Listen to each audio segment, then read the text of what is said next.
This is Atlanta, where tall buildings and bustling freeways enclose a city filled with opportunity, history, and a southern charm. Dubbed the music capital of the South, in its backyard you will find prominent universities, a poppin' nightlife, and a flourishing tech and film industry that rivals the likes of New York and LA. Atlanta's influence has always exceeded the city limits. Considered the epicenter of the civil rights movement, it was on these grounds where Dr. Martin Luther King Jr. first led the nation towards freedom and justice. Around this time, an emerging culture began to overtake the nation as the sounds of gospel and soul penetrated the airwaves. A prosperous black middle and upper class thrived under the leadership of the city's first black mayor. The region continued its run throughout the late 80s and 90s as R&B and hip-hop began to take center stage. But with great progress comes great adversity. Atlanta, like other major cities, raised public housing projects that served as ground zero for the 80s crack epidemic. And in 1994, Atlanta was ranked the most dangerous city in the country. Despite the city's ensuing troubles, Atlanta continued to rise. The city was chosen to host the 1996 Olympics, deeming Atlanta a premier choice destination for big business and the land of opportunity for millions of new residents. This economic surge marked the best of times for many and the continuation of a downfall for others. You know, starting in the 1980s, really, this was a place where lots of corporations decided to relocate here to Metro Atlanta. We kept adding these big corporate companies. And of course, all that energy, I think, really led to the decision to pursue having the Olympics here in 1996. If you could describe kind of the social and economic effect of the 1996 Olympics here in Atlanta, what would you say? There was a lot of new investment, there was a lot to be proud of, and it really put us on a national stage and an international stage in a way that we weren't before. Turner Broadcasting and all of the information sector here in Metro Atlanta just exploded. So in the late 1990s, Metro Atlanta was really leading the United States in jobs growth. Why does it kind of have that stigmatism that it really didn't impact or help the poor communities here in Atlanta? Why is that? The federal government was going to start programs to help rebuild the public housing across the United States. Those programs specifically were centered around one called Hope 6. And it allowed places like the city of Atlanta to take Hope 6 money and redevelop their public housing projects. And in fact, the city of Atlanta did that. The city of Atlanta took down close to 10,000 public housing units and rebuilt them into new communities. For Metro Atlanta, like many other metropolitan areas, our lowest income communities are dominated by people of color. Generally, when you think about metropolitan Atlanta, the poor communities are located almost always south of I-20. Most of the jobs are located on the north side. Most of the people actually live on the north side. Only 4% of children living in a high poverty neighborhood are likely to get out of poverty. So that idea of the old railroad tracks or some dividing line like I-20 is still very much there in Metro Atlanta. And it impacts the quality of the neighborhood experience, crime rates, and of course educational performance, because you now have more than ever poor people concentrated in ways that they wouldn't have been 25 or 50 years ago. My goal is to, by hook or by crook, by any means necessary, to make well over $10 million in the next 10 years. You got me? Right? My grandparents were never millionaires, but they were rich. You know why? Because they owned the home we lived in, they owned the extra home on Fairlane, they rented out that home, and they both had jobs. My grandmother was educated and a nurse. My grandfather drove dump trucks and had trade skills, so he was never without money. So the Olympics comes here to Atlanta. A lot of things change for Atlanta. Who benefited from the Olympics coming Rich people. People who were rich, people who are economically powerful and politically connected benefited. Absolutely they did. Who definitely did not benefit were people who lived under federal government housing. meaning East Lake Meadows, different housing projects, because those projects closed. And when those projects closed, those people were sent out to places like Riverdale, Southeast, and things of that nature, and then MARTA lines were cut, which essentially left those people on economic islands of poverty. And you saw crime rate raise in places like Clayton County, because all of a sudden you have people that are out here that are poor, and now they don't have access to even get back in the city. So as beautiful as the Olympics was, as cool as Sparky was, and it was great to see Muhammad Ali in person, it has been an absolutely terrible experience in terms of jail sentencing that happened around nonviolent drug offenses. Things that would have gotten you 5 years got you 20 all of a sudden. Some brothers are still just coming home from that. It pushed poor people out of the city, and I never understood it because our city has been a Democratic enclave forever, and essentially they put their voter base out in Clayton and places like Riverdale, cut them off, and now they're trying to fight to win elections. So, but we got a lot of cool buildings and stuff that people can't live in, and that rich people do profit from. While in recent years, Atlanta has experienced a boom in population and substantial economic growth, the city's high violent crime rate continues to detract from the quality of life most locals would hope for. 22.4% of Atlanta's residents live below the poverty line, which some would argue equates to the more than 1,084 violent crimes reported per 100,000 residents in 2016, nearly 3 times the national violent crime rate. Officials believe that at the heart of this violence are its gangs, with more than 50% of Atlanta's violent crimes reported as being gang-related in 2017. The Georgia Bureau of Investigation says almost 200 operate in the area today, more than double that versus 2013.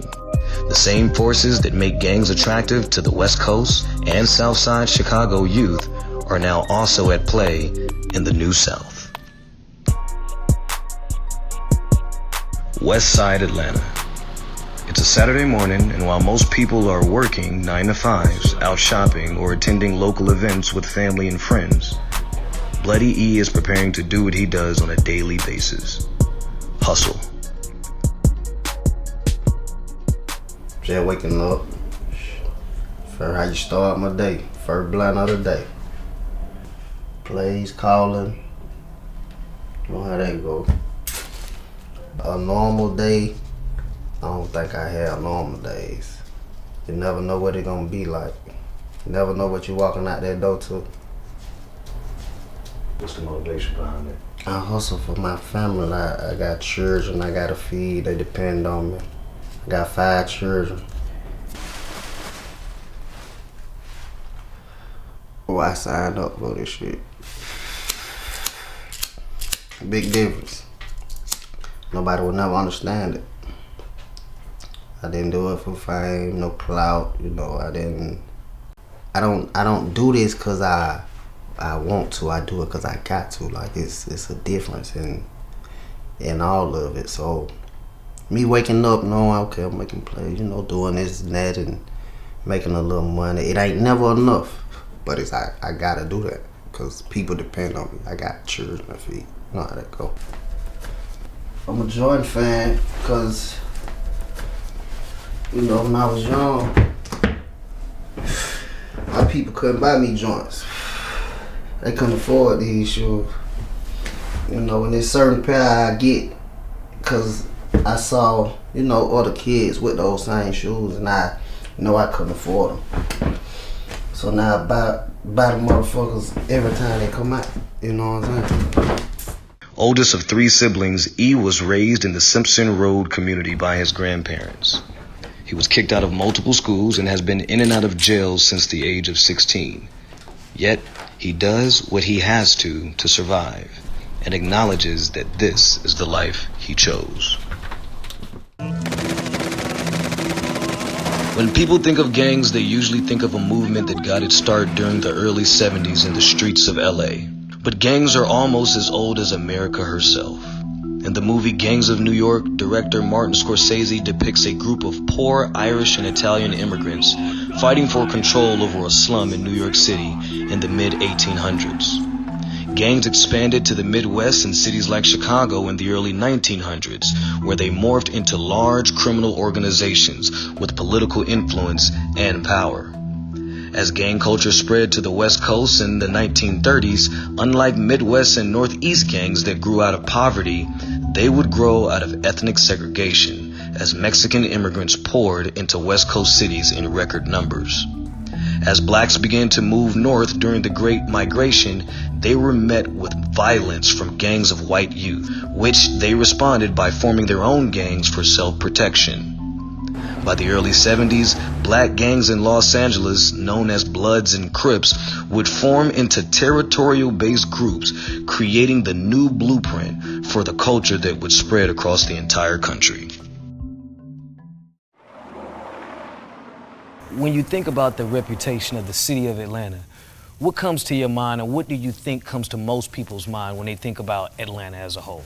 Well, when I think of Metro Atlanta as a whole, because Atlanta also includes the suburbs, I think it's a party city, it's a fun city, it's a great place to be, but also a subculture that a lot of people, they don't get a chance to interact with, but they know it exists. How would you compare Atlanta to some of these, heavily congested gang areas in other cities? If things don't change, we're about 6 years away, in my opinion, 6 to 10 years away from mimicking those locations. Because Atlanta's the place to be. I can party here all night. I can have a good time. Money is here to make. We got a lot of successful young black entrepreneurs here. It's a lot of victims here. You know what I'm saying? So, and then I can also hide in plain sight here. I've been in Atlanta all my life. Started committing crimes at the age of 13. And eventually I joined the gang at the age of 15 in 1984.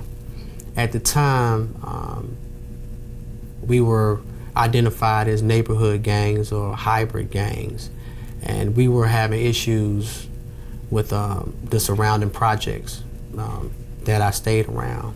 And those things eventually went to another level because you had migrating gangs coming here from Chicago, LA, New York, Miami, Detroit, to capitalize off the crack money that was being made here.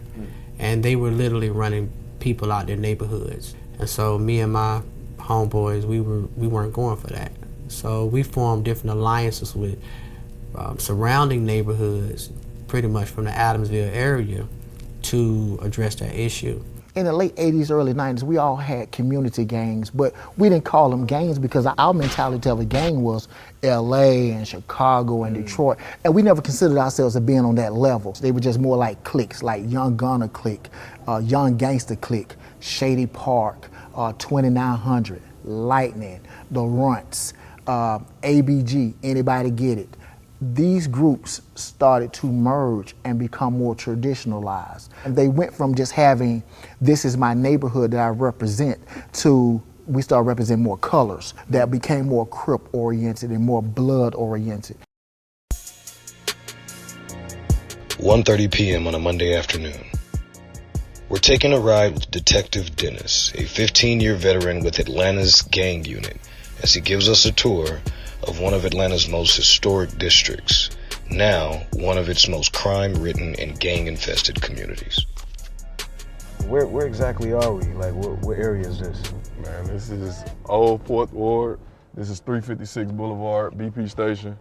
I sit there all day. This was my epicenter. Anybody looking for me, they knew where to find me there. When I worked patrol, I used to sit up on the roof, and that's how I knew where everybody was stashing their dope and stuff like that. This roof right here? Right up there. When I used to come on at 7 in the morning, they used to stand outside this red grocery store over here, and that's where they used to sell dope. When I worked out here, we had little neighborhood cliques, what we call hybrid gangs. And that was just the neighborhood guys all banding together. They used to be, I think, 404 Mafioso or something like that. Then we started seeing Rolling 60s Crips, which is a California-based Crip gang. And this is now one of the Atlanta sets. When you see NH60 or neighborhood Rolling 60s, we actually have intelligence where we have the head of the Rolling 60s actually coming over here, basically blessing them in as one of their Atlanta-based sets. What type of challenges do you think that the people of this community is facing right now? You have a community that's in transition. So you have the people that's been here for years, decades, and then you have people that are moving in. And some of the culture that's been accepted here for years is no longer acceptable. I think a couple of weeks ago we had 7 people shot over here on this same block. It kind of stunned a lot of people, but you might have an apartment that's low income right next to a house that's worth $400,000 or $500,000. So our interest is totally different. If I'm renting, I can up and move at the drop of a hat, but if I've invested into a property like this, you know, I'm not gonna be so quick and happy about somebody standing on my corner outside my house selling dope, doing whatever. I think the new goal of the city is live, walk, play, all where you work. Kind of making it less about driving. Money talks, to be honest with you. And you can relocate public housing. You know, a lot of these guys been out here all their life. And they feel like they're not going anywhere. They feel like they got just as much interest in this neighborhood as anybody else. Y'all got them on medication. Ain't nothing wrong with these kids. Ain't nothing wrong with them. They're dealing with trauma. When you hear gunshots, what the hell you gonna do? You gonna run. When you in certain environments and you see people cursing and fighting, or you see your parents fighting, that do something to you. In comparison to your LAs, your New York Cities, your Miamis, why is it that Atlanta is struggling so much when it comes to crime, youth violence, gang activity? The youth, or the young people that I'm working with now, they are very reckless, and they don't value anything.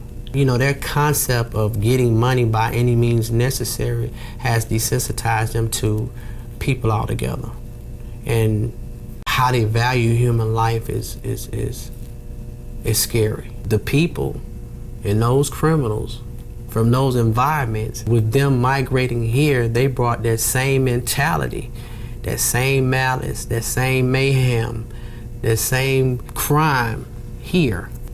You know, a lot of the people that are participants anyway have been impacted by trauma, traumatic experiences. Seeing people they love get shot, having people they love die, being abused, young girls being raped, just, you know, coming from households where there's a lot of neglect. And so with those unresolved issues being a part of their life, they're reaching to be a part of something, or to connect to something that will give them a sense of being a part of something, a sense of being, a sense of love. And right now, that's what gangs are selling. They're selling love. 2-parent households where both parents are making 6 figures that are joining gangs. All right. But also to fit in and be a part of something that, you know, promotes power, because that's what gangs do. If we invaded another country and we wanted different tribal factions to stop fighting, America would release their leaders, they would negotiate a peace terms, and those people would live peacefully next to one another. They did it with gangs in Jamaica. They've done it with gangs across the world. Why aren't we doing that here? We aren't doing it here for the same reason that you see gang members who start 501c3s in LA and they become effective, right? They become effective at negotiating peace. They become effective at getting violence to go down. Well, when that happens and there's not as much violence, the federal government doesn't feed as much money into local police and municipalities. When those funds don't come to local municipalities, the 501c3 funding shrink, and then violence peaks back up, then the police get their funding all of a sudden. So we're in a game, and we have to realize that. Gangs are growing because it's financially beneficial for municipalities to lock up gang members. Slavery is not illegal. The 13th Amendment makes a way for slavery. What easier way to allow slavery to happen than to just funnel boys into state prison?